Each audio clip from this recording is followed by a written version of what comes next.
We talked about pronoun agreement back in chapter 6.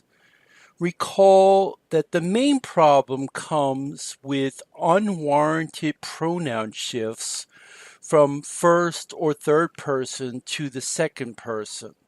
For example, it's wrong to say parents should make sure that you take care of your kids. There's a shift from third person parents to second person you. The correct way to write that is parents should make sure that they take care of their kids. And from a third person number agreement between the subject and the pronoun, a student must read their books every day. That is also wrong. Student is singular, there is plural. So what we need to correct this is either to make the pronoun singular or make the subject plural. So for example, a student must read his or her books every day. Student is singular. The pronoun his or her is also singular. Or a better way to fix such agreement errors is to make everything in the sentence plural.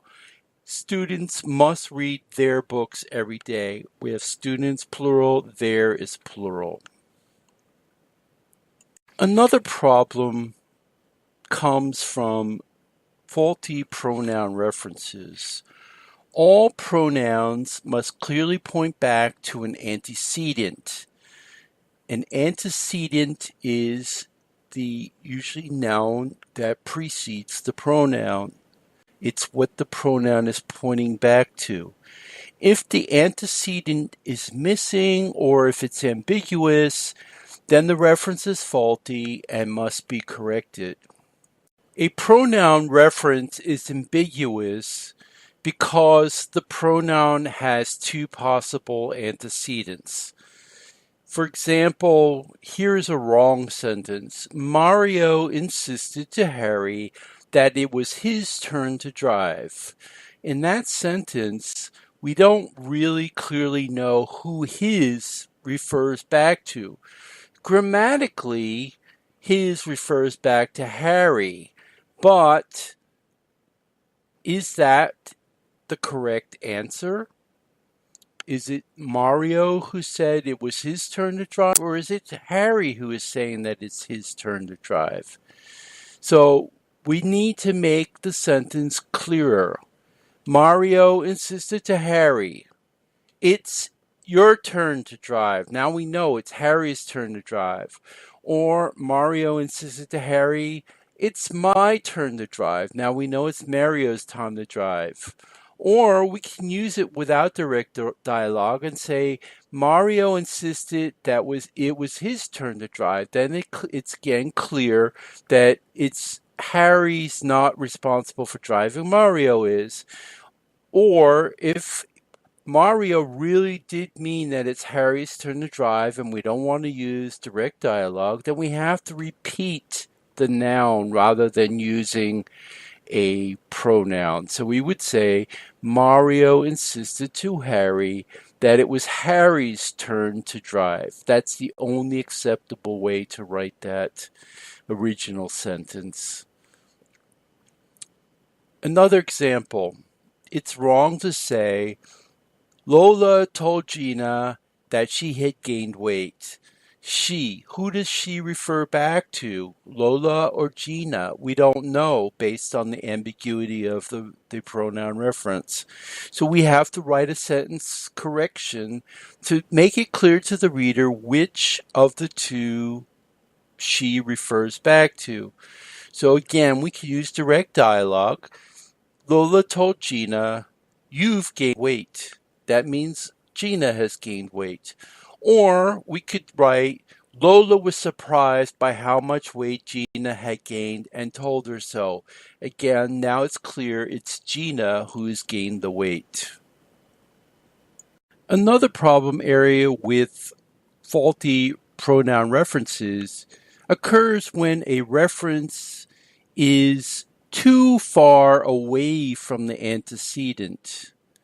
If the pronoun is too far away from the antecedent, then the reference becomes ambiguous. For example, we can look at a couple of examples in your textbook on page 234. I'll read them out loud.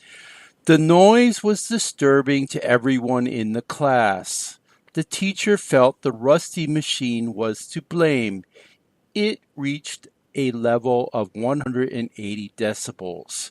Now, what is it? What does it refer back to? Does it refer back to the rusty machine, or does it refer back to the noise? Grammatically, it refers back to the rusty machine, but it seems from the sentence that the writer meant it to refer back to the noise. So a way to fix that sentence, which we have here in the textbook, the noise, which reached a level of 180 decibels, was disturbing to everyone in the class. The teacher felt the rusty machine was to blame. So now it's clear by using a dependent clause, using that starts with which, and moving that information to the front of the sentence, it's clear that the noise is what reached a level of 180 decibels. And there are a few more examples in your textbook. You can go back and look at those as well. But you see how what functions or what doesn't function when a pronoun reference is too far away from its antecedent. Now, the other thing that I want you to take note of is that except in very rare cases when writers are given some degree of artistic latitude, such as when writing fiction or dialogue in a play or any creative effort, pronoun references do not cross paragraph boundaries. So if we're writing a technical document, for example, and we go to a new paragraph, we need to repeat the antecedent. We need to repeat the noun. We cannot start the paragraph with a pronoun that refers back to a previous paragraph. We need to repeat the noun. And if you take any technical writing classes with me, you'll learn that point very, very quickly. Good writers avoid placing the antecedent in the possessive case. A pronoun's antecedent normally must be a noun, but a possessive is operating as an adjective modifying a noun. So technically, a possessive adjective cannot be an antecedent. Let's look at the sentence. While John's car was being repaired, he played 9 holes of golf. We normally would look at that sentence and say, well, I don't have any problem with it. He technically does not have a clear antecedent. John's is not a noun. It's being used as an adjective. So he, the pronoun, technically does not have a noun to point back to. The only noun preceding he is car, and that obviously doesn't make sense. Now we understand what the writer meant. It's pretty clear that the writer means John when he writes he. But let's look at some examples where maybe it's not so clear. After the dog's collar came off, it ran away. The writer meant that the dog ran away, but technically the sentence says that the collar ran away. So you can see what's the big deal? Well, less formal writers would say it's understandable what the writer meant, but again, good writers would avoid using a antecedent that is a possessive. So to avoid this kind of confusion and sometimes comedy, avoid using possessives as antecedents. You will become a better writer by rewriting the sentence and not using a possessive as an antecedent. For example, while John was having his car repaired, he played 9 holes of golf. That's a very nice sentence. Or, the dog ran away because its collar came off. Again, it's very clear what is going on in this sentence. There's no ambiguity whatsoever. Another area of concern with regard to pronouns is with the use of the words this, that, and which refer to general ideas in a preceding sentence or clause. The word this is particularly often misused. This should clearly point to an object. If your reader can ask, "What is this?" then you know that you have a problem. Because of that, I strongly recommend avoiding the word this in formal writing wherever possible. Notice the examples on page 235 in your textbook. For example, we have what the textbook calls a careless sentence. Republicans should support the party's candidates. This is what party members are told. What does this refer back to? Precisely writing would be party members are told to support the Republican candidates. And we no longer have that ambiguity of the word this. Another example using that. Everyone wanted the man to stand up for his rights. That is what they came to see. What is the antecedent of that? What did they come to see? More precisely, everyone came to see the man stand up for his rights. So think about it when you're writing, when you have a tendency, or perhaps your first draft, you write this or that or which. Make sure that when you do your revisions, you look and see if it's clear what that refers to. And if it's not, then rewrite the sentence to make it more precise. Another area to consider is the awkward use of the indefinite it, you, or they. The problem arises when the pronouns do not have clear antecedents.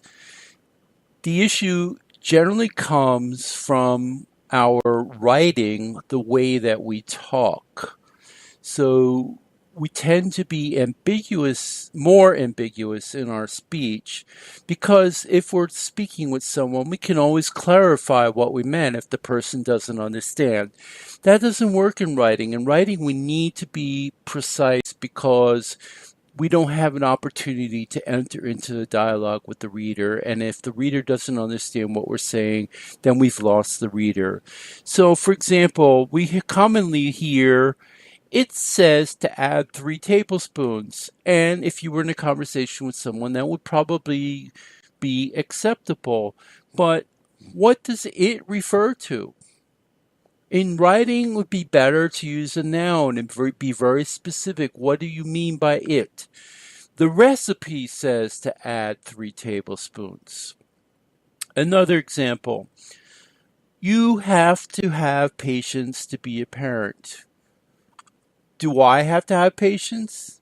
No, I'm not a parent, right? So why are you saying I should have patience? The speaker does not mean you literally.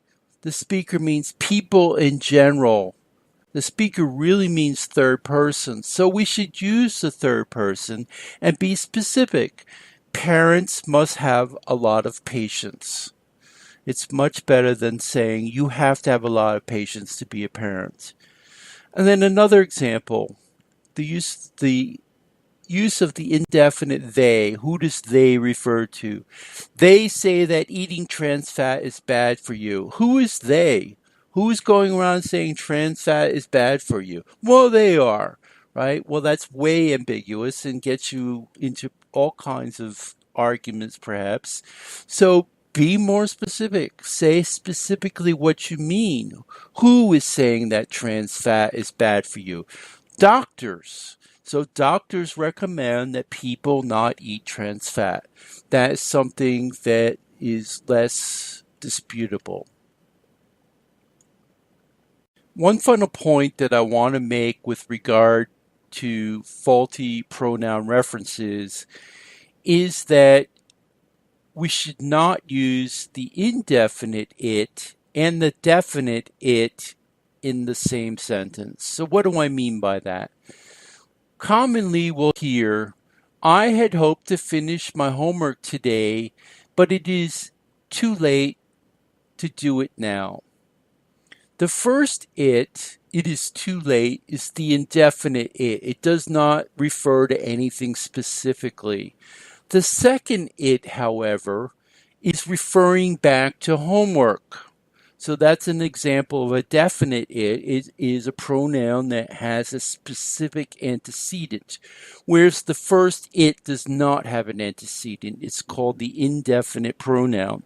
So we do not want to write sentences like that. If we are doing revision, we should be aware of the fact that we have that situation and rewrite the sentence as here I have the example. I had hoped to finish my homework today, but now it is too late. Now we don't have two it's in one sentence, one indefinite and one definite. We only have the indefinite it.